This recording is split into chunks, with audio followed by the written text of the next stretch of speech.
What's up, everybody? Welcome back to the channel. Today, I am once again back with the TTI Combat.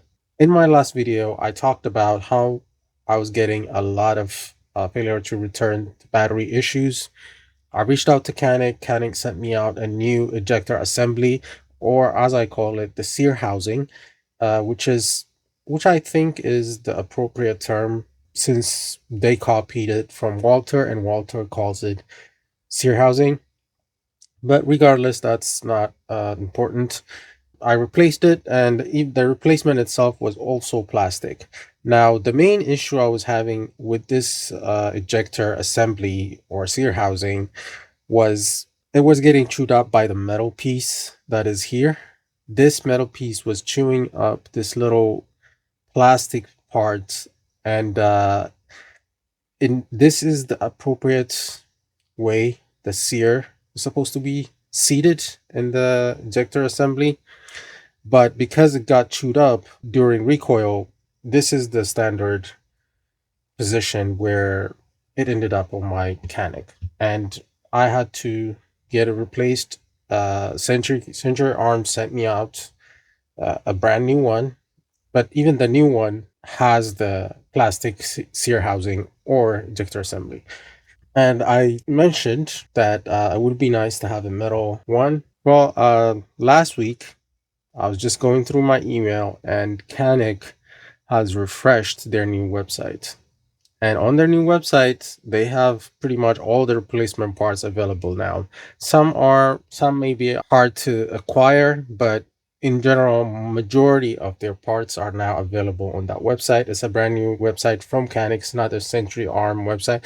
I don't know if it is Century Arms that manages it or Canik itself, but there is a new website now called canik.com, and you can get all the replacement parts there. But as soon as I saw that, the first thing I looked for is a metal ejector assembly, and luckily I was able to find one for the TTI, and also it works for all of these.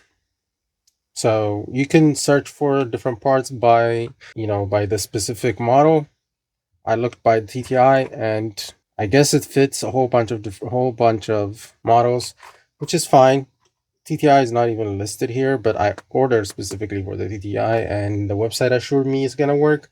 Will it work? We'll see. I'm gonna replace it and see if it works. But getting the metal one finally is great news to me, because the other two Canics that I own, both of them have the MC9 Prime and the MC9, the original MC9. Both of them have the metal ejector assembly, so I think it would make a lot of difference than the plastic one. But let's replace it and see how it works. I'll take it out to the range later on this week.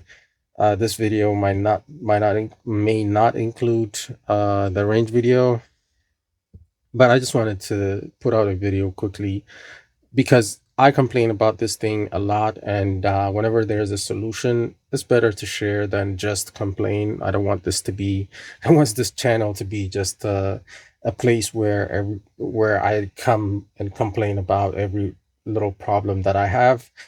And I ragged on this thing. Although I really wanted to love this gun, I always complain about it. So if it works, because I really like shooting this gun when it works, so I'm doing all my best to get it to work. I know a lot of people also have the same issue with TTI. Generally, a lot of people just give up and trade it in. I stuck with it for the last 2 years now. I think it's almost 2 years now since I got it. This could be the final piece that will get it to work. Another thing I would like to add before I start replacing whatever is in here is, after I made the replacement, after I replaced this ejector assembly, I didn't have any issues. I took it out to the range. I ran 100, 120 or so rounds, maybe more, through it. I gave it to other people. So far, no issues. But you know, it's TTI, so I don't want to quickly come out and say, "Oh yeah, problem fixed," and then next week I'm gonna have a problem. So I want to run at least like 400 or 500 before I feel 100% comfortable recommending these changes. So I'm just gonna put this in. I think I went through the process of how to remove and install the ejector assembly last time. So I don't think I need to do that today.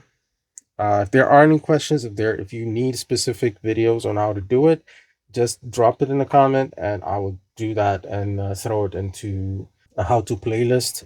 But for this particular video, I don't think it's necessary. I will just replace it and let you know if it fits or not, if it or operates properly or not.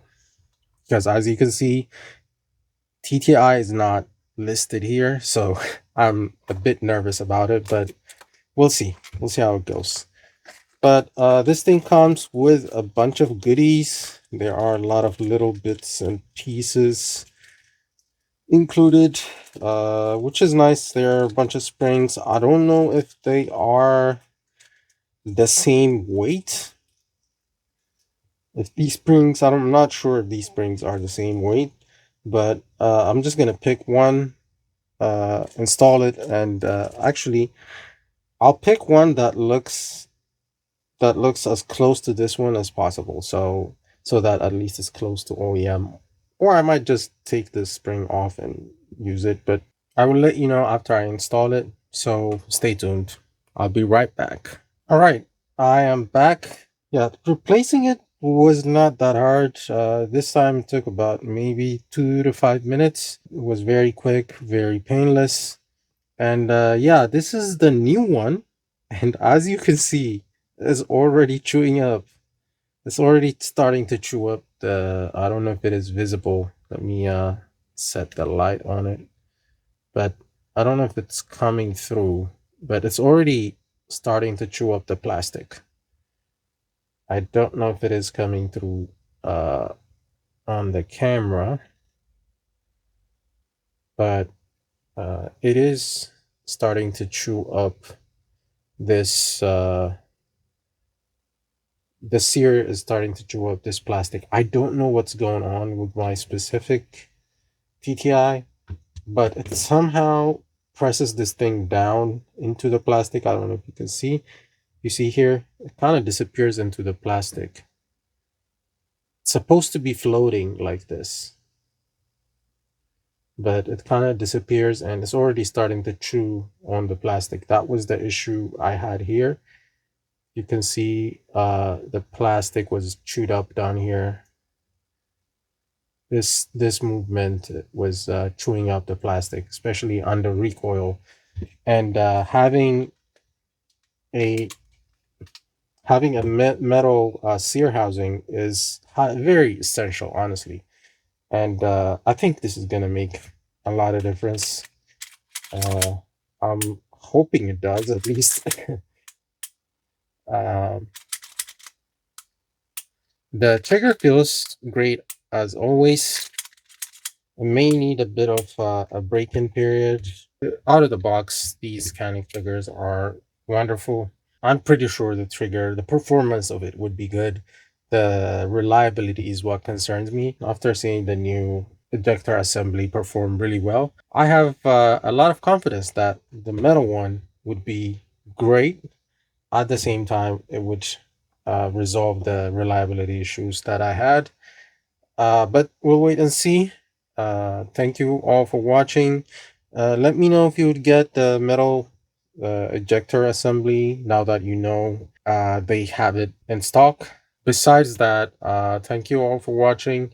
I have a new website. I mean, it's been there for a few months now, where I do the reviews in text. So if you don't like watching the whole videos, you can go read about it on my vlog site. If you want to be a contributor to the site, or if you want to contribute your opinions, let me know and we can work something out. Moving on from that, thank you all for watching.